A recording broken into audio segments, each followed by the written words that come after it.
Bizarre Brain Comics.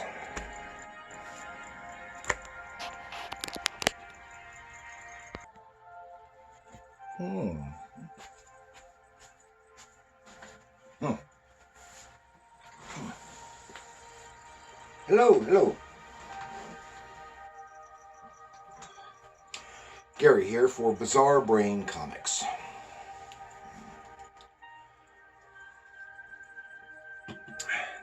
This is where I like to take a look at some older comics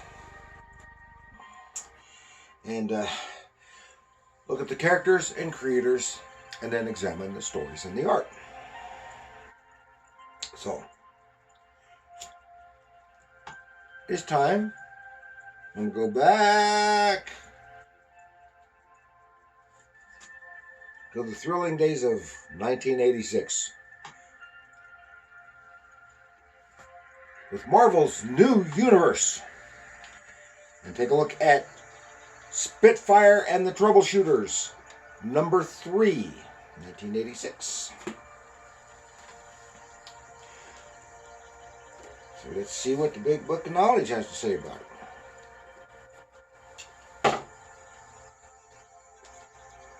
Okay, new universe. For those who don't know, for about 2 years or so in the 80s, Marvel had a secondary imprint called New Universe.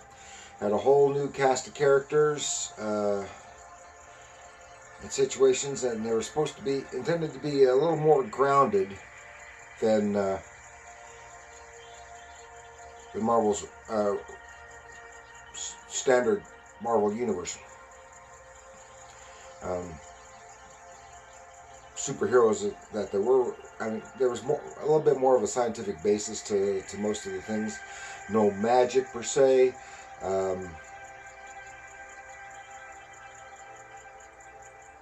Beings weren't as powerful. Technology was supposed to be a bit more realistic, and stuff like that.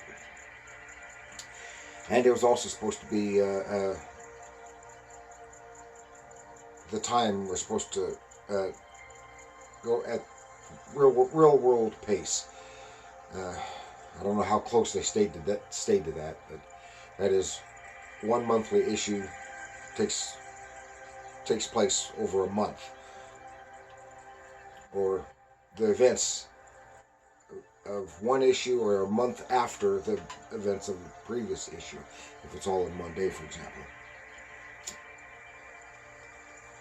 But I don't know how close they stayed to that. Okay, and Spitfire and the Troubleshooters, number 3, 1986. And Spitfire was a short-lived comic title for 13 issues in the Marvel New Universe line. With issue 10, it was renamed Codename Spitfire.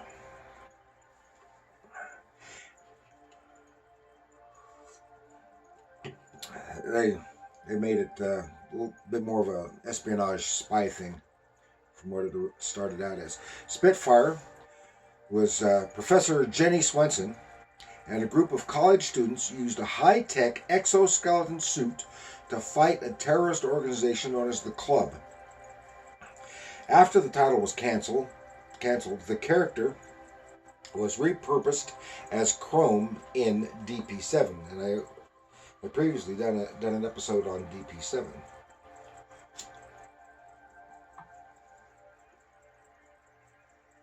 The title, Spitfire title, was created by Elliot R. Brown and Jack Morelli.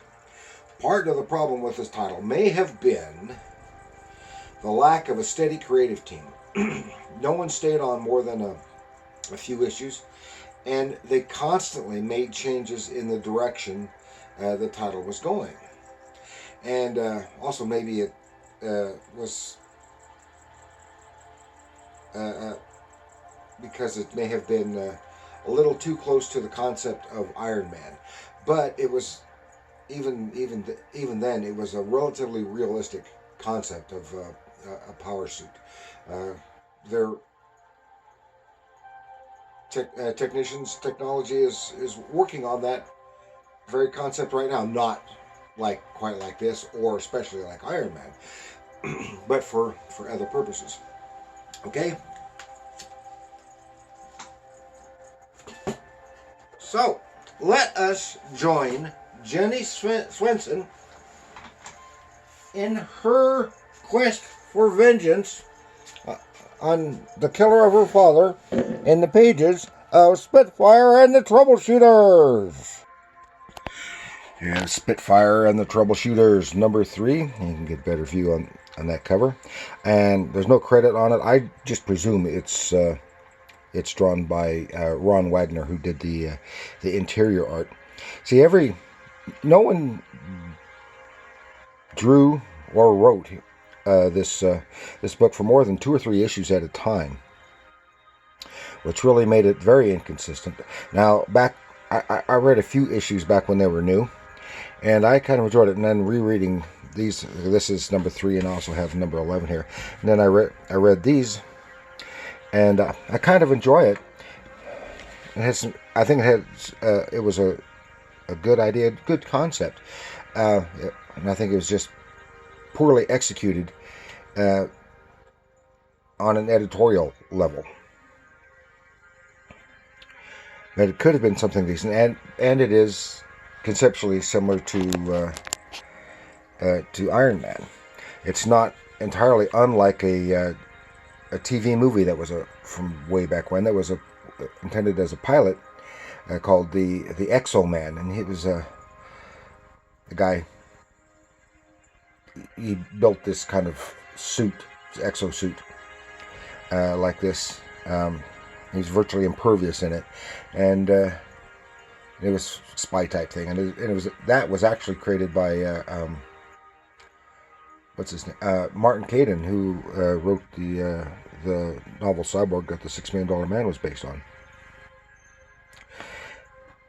Just a little background, but this is initially, this is not intended like for spy or superhero or anything like that. This suit was created for construction purposes, and it has a laser torch there built into the suit and stuff like that. So let's talk a little bit about Ron Wagner, who is the artist. He was born in 1961. He's an American comic book artist, and he worked on many titles such as G.I. Joe and The Punisher, Ultimate Ninja, and Batman Legends of the Dark Knight. And he's also been a storyboard artist and and a portrait artist. He attended the Joe Kubert School and was in the class with the Kubert brothers, Andy and Adam. He started while still in school doing backgrounds on World's Finest, and he came into conflict with the Comics Code for repeatedly inserting a little excessive sexual stuff into the backgrounds while drawing Morbius the Living Vampire. I think that's kind of funny. I've heard and read tales of other people putting things in backgrounds and stuff in their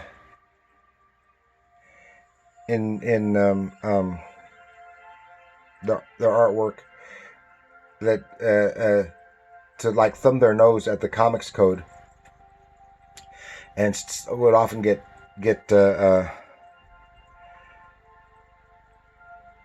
past the code. Specifically, one artist who I can't remember who it was would write things like, for example, on an numbers and letters on an side of an airplane, that when reduced to comic size, it would spell out bad words. But it wasn't necessarily visible on the original artwork when they inspected it. And they got stuff like that get by them.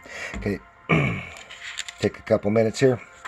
This is Counterattack. Right at the very beginning, first splash panel, and it's a little bit difficult to, you can see the figure, but it's all stiff. It looks almost like a rocket here, blasting out from their hidden warehouse, and almost, because this is Spitfire, Jenny Swenson inside the suit.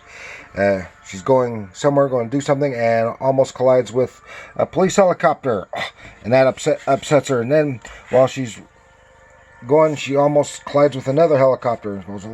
She's having second thoughts about stuff, because this stuff is getting too dangerous, and she's concerned about causing accidents with her, or injuring innocent people.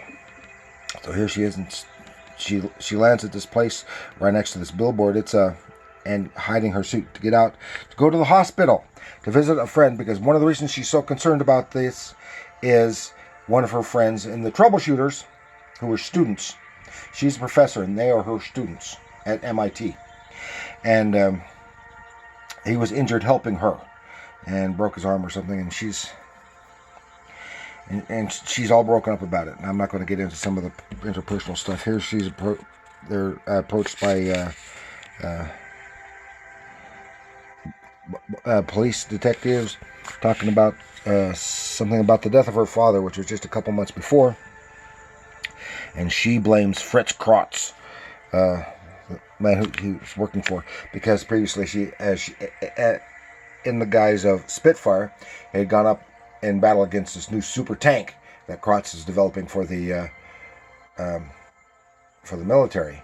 And apparently the tank came to an untimely end, but without injuring those involved. But she said, well, if you're interested in who did it, it was him. And said, but do you have any evidence? Because as far as we can tell, it was an accident. But she is certain he's behind it. Of course, and she's right. And they're all backing her, willing to back her play, whatever it is, even though she's reluctant for them to get involved. Okay, here we are at Krotz, Fritz Krotz's plant, where they're doing all the developing and stuff. And this fellow here, he was the guy who was inside the... This is the guy who actually killed her father, and this is the guy he works for, who's behind it all. And how he said, well, I didn't tell you to kill him. I didn't want you to kill him. He said, but I didn't. So you made it clear you wanted anything at any cost, and that meant I had to kill him for whatever they was doing, because he was going to go to the authorities with some of his dirty dealings, because he was doing dirty dealings with foreign governments. And so here's this other thing that they're developing for the military, some kind of laser. And while they're having an argument, he just nonchalantly goes over and nonchalantly goes over and turns on the laser and zaps him one. Good one. Big, powerful laser. Which is for either scientific or military purposes, but at that range and with that kind of power, you'd go burn right through them instead of for zapping satellites. Oh, now he's got another meeting to go to. I'll have somebody come clean this mess up. And here there, Jenny with her troubleshooters, and they're doing experiments with some of their other stuff. It got this exo harness thing that helps this guy run faster. He's already a big athlete, and he can really run fast. And she says, well, just be careful, don't do anything with it. And then I got this other thing that helps, she calls it think tank. There's some mindy stuff, and this is going to play in something later on. But now she gets into the exosuit and is going to go look for evidence. Get in and get his personal Krotz's place and get the evidence that he's got hidden away, to show that he killed her father. And an ad. And there's zapping now. The good stable artwork. I think it's got a good visual storytelling. And everything is very well done, well executed. It's just all around good job. It's not... doesn't punch off, not spectacular by any means, but a lot of artists are not spectacular, and he doesn't need to be. He's good and consistent, a pleasant style. Okay, so here she is. She's gotten into the place, and here's the officer that Krotz was just having a little argument before, because he's going to recommend that everything is the contracts are invalidated with Krotz. And then because all this stuff has been happening, they just had another accidental death. The tank they were contracted was destroyed by someone who infiltrated and said their security is terrible. Well, then he sees something, calls us as they're leaving, says call the Pentagon or whatever, call Krotz's security. There's an intruder, and because he sees that it was someone was in here. She got the tapes that she needed and the computer disk, and he draws down on her, and startled, she accidentally fires her laser torch, which fortunately just injures the major here. Oh, and she's horrified, and here she goes. Oh, I'm sorry. Says she's compassionate. She's not out to hurt people. But then the security team gets there, and brap, she's instantly under fire. Oh my gosh, got to get away from here. And so, but she doesn't want to hurt anyone, so she can't fight back. She manages to take off while they're in pursuit. The security people are told by Krotz to direct her, herd her in this one direction, and she crashes through. Oh, there they are defending herself in the building, but she still isn't just using furniture and stuff as shielding. Not going to throw in where she could hurt them, and crashes through with her jets, but she's off balance because of she's in the wrong position, and then her jets take a stray bullet, which plops her down right where they were wanting her. Opens the warehouse doors, and then starts powering up that big laser. Now, because the reflective surface of the suit prevents her from taking the full brunt of the power of the beam, but it's really heating the place up pretty badly, and stuff's going a little haywire inside the suit. Then one of her troubleshooters, the guy who had that super speed harness, and was running in, he shuts the door because he's got a power suit on too, but not like hers, and gets the door shut while everyone's watching and cheering him on. And she tells him to get the heck out of here. Well, she's about to draw down. He's about to run right into their line of fire, and she gasses him. It's non-lethal. Just as a distraction, he gets away, and he sees, oh, they're about to, her suit is damaged enough, she's having difficulty moving. So she takes the magnetic disc tape. She still has a second disc, but the magnetic tape, and she takes it and throws it like a frisbee, whee, right into the control booth of the laser, and blasts everything, blasts to hell. And then she can get away. Now, what's she going to do? Then, well, Krotz, he's back at his home. He is very understandably very upset. And then he's in his house. Well, he's got an unexpected visitor, and this is the guy who is known as Steelhawk, and he is basically taking over because their friend, because they all work for the Club, which is a terrorist organization. And then here we have an ad for the New Universe, and you can see the New Universe characters. Now, like I said, this is a decently told story. I enjoy it. Enjoyed it. It was just the inconsistency, as I said. There's in the creative team and in the direction the book was going. It could have been could have been a good title. I enjoy reading it. I liked some of the many things of the New Universe. I like this better than the DP7 that I covered before from the New Universe. So that's all I've got for Spitfire and the Troubleshooters. Thank you for joining me. I hope you liked that. You might want to, if you find one in a dollar box or something, pick it up. It's worth reading. 1 or 2 issues. It probably would not be worth buying an expensive copy for, unless if they are any expensive copies, other than to have in your collection, maybe. I don't know. But thanks for joining me. Please like, share, subscribe, and leave a comment. Remember, comics are art.